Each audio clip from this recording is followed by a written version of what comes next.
மக்களே வணக்கம். இன்னைக்கு நம்ம ரொம்ப நாளா பில்டப் பண்ணி hero, producer, director, music director எல்லாரும் ஐப்பு மேல ஐப்பு கொடுத்து கடந்த 2-3 மாசமே இந்த படத்தை பத்தி மட்டும் தான் பேசிட்டு இருந்தாங்க. வேட்டையன் கூட போட்டி போட்டு அப்புறமா அவங்க கூட விலகி வந்துட்டு அப்புறமா இப்ப அமரன் சக்சஸ்க்கு அப்புறமா அவங்க கூட ஸ்கிரீன் ஸ்பேஸுக்கு அதிகமா வேணும்னு சொல்லிட்டு சண்டை போட்டு தனியா சோலோவா வந்து இறங்கி இருக்கிற கங்குவா பத்தி தான் பார்க்க போறோம். பெரிய பட்ஜெட் படம்னா கண்டிப்பா ப்ரொமோஷன்லாம் எதிர்பார்த்தது தான். அதுவும் மார்க்கெட்டிங் பண்ணதுக்காக Suriya sir, director Siva, producer Gnanavel Raja எல்லாம் சேர்ந்து ஹைதராபாத், நார்த் இந்தியா, மும்பை அங்க எங்கன்னு சொல்லிட்டு எல்லா இடத்துலையும் ப்ரொமோஷன் பண்ணியிருந்தாங்க.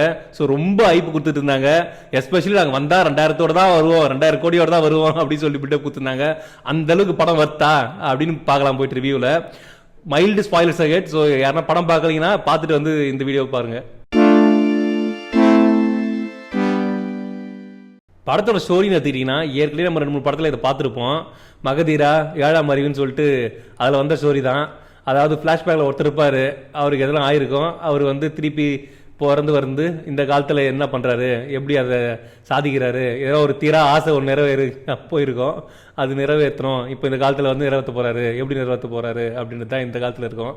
ஸோ அதுமாதிரி தான் ஒரு கதையோட நிகழ்காலத்துல சூர்யா வந்து கோவால ஒரு பவுண்டி என்ட்ரா இருக்காரு. அதான் என்னன்னா போலீஸுக்கு ஹெல்ப் பண்றதுக்காக அவங்க கிட்ட காசு வாங்கிட்டு ஏதாவது பிடிக்க முடியாத கிரிமினல் எல்லாம் பிடிச்சி போலீஸுக்கு கொடுக்குறது, அதான் அவரோட வேலை. அதே இந்த நிகழ்காலத்துல இந்தியாவோட பார்டர்ல ஒரு லெபார்டரி காட்டுறாங்க. அங்க ஒரு பையன் வளர்ந்துட்டு வரான். அவனை வந்து அவனோட பிரெயின்ல வந்துட்டு இவங்களே மேனுவலா ஏதோ ஒரு இன்ஜெக்ட் பண்றாங்க.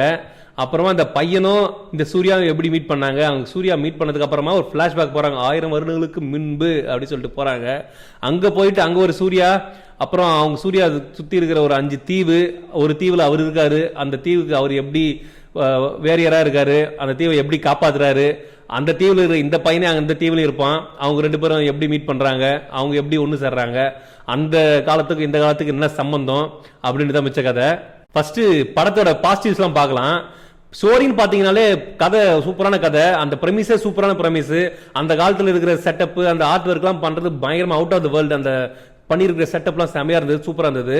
அது மட்டும் இல்லாம அந்த மேக்கப்லாம் சூப்பரா, ஒருத்தருக்கு பயங்கரமா பிளான் பண்ணி யோசிச்சு சூப்பரா பண்ணிருக்காங்க. அந்த மேக்கப்லாம் செமையா கண்டிப்பா பாராட்டி ஆகணும். சினிமாட்டோகிராஃபி, அந்த சினிமாட்டோகிராஃபி எடுத்தீங்கனாலே செமையா எடுத்திருக்காங்க. அந்த போட்டு சீக்வன்ஸ், அப்புறமா அந்த ஃபைட் சீக்வன்ஸ், நிறைய சினிமாட்டிக்லாம் சூப்பரா எடுத்திருக்காங்க. ஸோ சினிமாட்டிக் சூப்பரா இருந்தது. பர்ஃபார்மன்ஸ்னா சூர்யா சார் பர்ஃபார்மன்ஸ், மற்றவங்களாம் அப்புறமா சூர்யா சார் பர்ஃபார்மன்ஸ் சூப்பரா பண்ணியிருந்தாரு. எஸ்பெஷலி இந்த ஃபிளாஷ்பேக் சூர்யா அவங்க வந்து சூப்பரா பண்ணியிருந்தாரு. கங்குவா நடிச்சிருக்க அந்த கேரக்டர் ரோல் செமையா பண்ணியிருந்தாரு, சூப்பரா இருந்தது. மற்றபடி அந்த மேஜரான பாசிட்டிவ்ஸும் படத்தில் இல்லை. படத்துக்கு கதை மட்டும் நல்லா இருந்தா போதும், அதுக்கு அது ஸ்கிரீன் பிளேயும் பண்ணணும். இந்த படத்துக்கு ரொம்ப ரொம்ப ரொம்ப சுமாரான ஸ்கிரீன் பிளே. அதுவும் எஸ்பெஷலி ஃபர்ஸ்ட் 30 மினிட்ஸ் இருக்கு பாருங்க, கோவால நடக்கிற மாதிரி. எது கோவால வச்சாங்கன்னே தெரியல. அது சென்னையில் வச்சா கூட ஒரு டிஃபரன்ஸ் இருக்காது, கோவால வச்சா எந்த அட்வான்டேஜும் கிடையாது. மொக்க தான். வேணும்னு நார்த் இந்தியா ஆளுகளை கவர் பண்றதுக்காக வச்சிருக்காங்க கோவால. வேஸ்ட், ரொம்ப டோட்டலா வேஸ்ட். அதனால எந்த டிஃபரன்ஸும் இல்ல. மட்டும் இல்லாம எந்த கேரக்டரோட அந்த அளவுக்கு கனெக்ஷனே ஏற்படும். சூர்யா சாரோட ஓரளவுக்கு ஓகே, அதுவும் பிளாஷ்பேக்ல தான். ஸ்டார்டிங்ல இப்ப இருக்கிற சூர்யா சார் மேல ஒரு கனெக்ஷனே இல்ல. திஷா பட்டன் எதுக்கு போட்டாங்கன்னே தெரியல. வேணும்னே ஒரு கிளாமர், ஒரு பிகினி ட்ரெஸ் போட்டு டான்ஸ் ஆடுறதுக்கு தான் போட்டிருக்காங்களே, மற்றபடி ஒரு யூஸும் கிடையாது. அவங்க நடிச்சிருக்குன்னு சொல்லவே மாட்டேன். இருக்காங்க, படத்தில் இருக்காங்க, வாய்ப்பே இல்லை, மொக்க நடிச்சிருக்காங்க, வேஸ்ட். அந்த பையனா நடிச்சிருக்க கூட அந்த அளவுக்கு பயங்கரமா நடிக்கல. சூர்யா சார் நடிப்பு மட்டும் தான் கொஞ்சம் எக்ஸப்ஷனலா தெரிஞ்சது, ஓகேவா இருந்தது. படத்துல இன்னொரு முக்கியமான வீக் பாயிண்ட் வந்துட்டு மியூசிக். டிஎஸ்பி அவருக்கு தமிழ் சினிமா என்ன தப்பு பண்ணிச்சு தெரியல, நம்மளுக்கு மட்டும் வர வச்சு பண்றாரு. தெலுங்கு படம் மட்டும் பயங்கரமா பண்ணிடுறாரு, நம்மளுக்கு மட்டும் மொக்கையான ஆல்பமா கொடுக்குறாரு. பேக்ரவுண்ட் மியூசிக் நீங்க கேட்கணுமே, ஐயோ பட்ட பட்ட பட்ட பட்ட பட்ட பட்ட பட்டி புட்டி புட்டி புட்டு பாட்டு போட்டு போட்டு தாளிக்கிறாரு, வச்சு செஞ்சுறாரு நம்ம எல்லாரையும். அதுவும் எஸ்பெஷலி பாருங்க, அந்த பிளாஷ்பேக்ல ஃபைட் சீக்வன்ஸ் எல்லாம் வரும், போட்டு குத்து குத்து குத்து ட்ரம்ஸ் அது இது தலையில போட்டு வெடிச்சுட்டே இருக்காரு. நல்ல காலம் படம் தீபாவளிக்கு முன்னாடி வரல, இல்லைன்னா எல்லாரும் லவுட் ஸ்பீக்கர்ல போட்டு பட்டாசே வாங்கி தேவையில்ல, அதை போட்டு விட்டு காமுன்னு ஊரே கேட்டுக்கலாம் தீபாவளி பட்டாசு. அந்த அளவுக்கு டப்புன்னு கேக்குது. அதுவும் காதுல ஏதோ பாம்பு வச்சா மாதிரி, ஒத்த வெடி வச்சா பரவாயில்ல, வெடி வச்சா மாதிரி கேக்குது. இந்த பக்கம் தான் சவுண்டு, இந்த பக்கம் போனா சவுண்டு, முடியல. ஐயோ வச்சு செஞ்சுறாரு. படத்துல இன்னொரு வீக் பாயிண்ட் வந்து ஃபைட் சீக்வன்ஸ். படம் ஃபுல்லா ஃபைட்டா இருந்தது. இந்த காலத்திலயும் ஃபைட் இருந்தது, அந்த காலத்திலயும் ஃபைட்ற மாதிரி இருந்தது. ஃபுல்லா ஃபைட் மேல ஃபைட். அதுல என்னன்னா நல்லா கொரியோகிராஃப் பண்ணிருக்கலாம், அதெல்லாம் விட்டுட்டு நிறைய கிரிஞ்சு சீக்வன்ஸ், நிறைய ஓவர் த டாப் ஃபைட்ஸ், முடியல. இந்த மாதிரி கமர்ஷியல் சீரியல் படத்துல எதிர்பார்க்கறதா இந்த மாதிரி ஓவர் த டாப் ஃபைட் பண்ற மாதிரிலாம். ஆனா கொஞ்சம் அதுக்கு லிமிட் இருக்கணும் இல்ல. அப்படியே அம்புல எடுத்து பாம்பா விடுறாங்க. பாம்பு வந்து உட்காந்துட்டு இருக்கு, வாங்க நாங்க விடுறோம் வாங்க அப்படி சொல்லி வெயிட் பண்ணிட்டு இருக்கும் போல இருக்கு. எடுத்து விடுறாரு பாம்பு அம்புல. எல்லாரும் வந்து இந்த கேரட் வந்து அல்வாக்கு செய்யற மாதிரி டக்குன்னு எல்லாரும் கையை வெட்டுறாங்க. செம்மையா இருந்தது. அட பாவீங்களா, ஒரு ஃபைட்ல மட்டும் 2 மணி நேரத்துல கையை வெட்டுறது அவங்களோட கோலாவே இருந்தது. தூக்கி போடுறாங்க கையை. அதெல்லாம் செம்ம காமெடி இருந்தது அதெல்லாம் பார்க்கும்போது. ஒரு சீன்ல வந்துட்டு சூர்யா சார் வந்து ஒரு வில்லனோட வேனை சேஸ் பண்றாரு. நார்மலா சேஸ் பண்ணும் போதே ஒரு ஸ்பீட்ல வராரு, பிடிக்க முடியல வேனை. அதுக்கப்புறம் வில்ல வந்துட்டு சுற்றுவான். அதுக்கப்புறம் சேஸ் பண்ணாரு பாருங்க ஒரு புல்லட் வச்சுக்கிட்டு. அப்பதான் இன்னும் பயணம் வர்றாரு. எப்படின்னு தெரியல, என்ன லாஜிக்னு தெரியல. இதெல்லாம் கேட்கறது கேட்க என்ன பண்ணுவாங்க போல இருக்கு. படம் ஓரளவு எப்படின்னு கேட்டீங்கன்னா, ஃபர்ஸ்ட் 30 நிமிஷம் ஒரு கிரிஞ்சு வர்த்தியான கோவா சீக்வன்ஸ்லாம் தாண்டி வந்துட்டு அதுக்கப்புறம் படம் நல்லா இருக்குன்னு எதிர்பார்ப்பீங்க. அதான் இல்ல, வேற விதமா வச்சு டார்ச்சர் பண்றாங்க. ரொம்ப டார்ச்சர் தான்.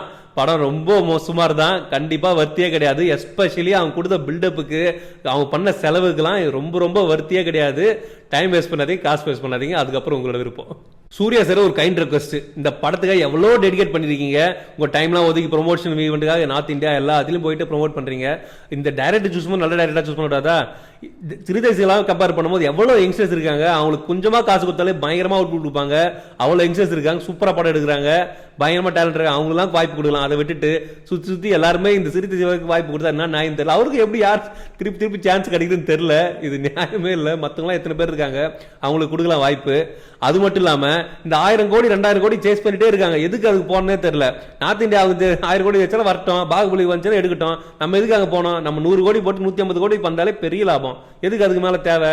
அதுவே அந்த லாபம் போதாதா? ஒரே அடிச்சா 6 அடி பண்ற மாதிரி 1000 கோடி 2000 கோடி தான் வந்தா வராத வர மாதிரி சுத்தி இருக்காங்க. அதெல்லாம் தேவையே இல்லாதது. யாருக்கு லாபம் இருக்காது. அடைஞ்சா பெரிய நஷ்டம் இதெல்லாம். இப்போ நெக்ஸ்ட் டைம் இவங்க ரிலீஸ் பண்ணும்போது பேன் ரிலீஸ் போது யார் இதெல்லாம் கான்ஃபிடன்ஸ் கொடுப்பாங்க, யார் வந்து பார்ப்பாங்க? இவ்வளோ பெரிய டிசாஸ்டர்ஸ் ஒரு மூவி எடுத்துட்டு ரொம்ப கஷ்டம்.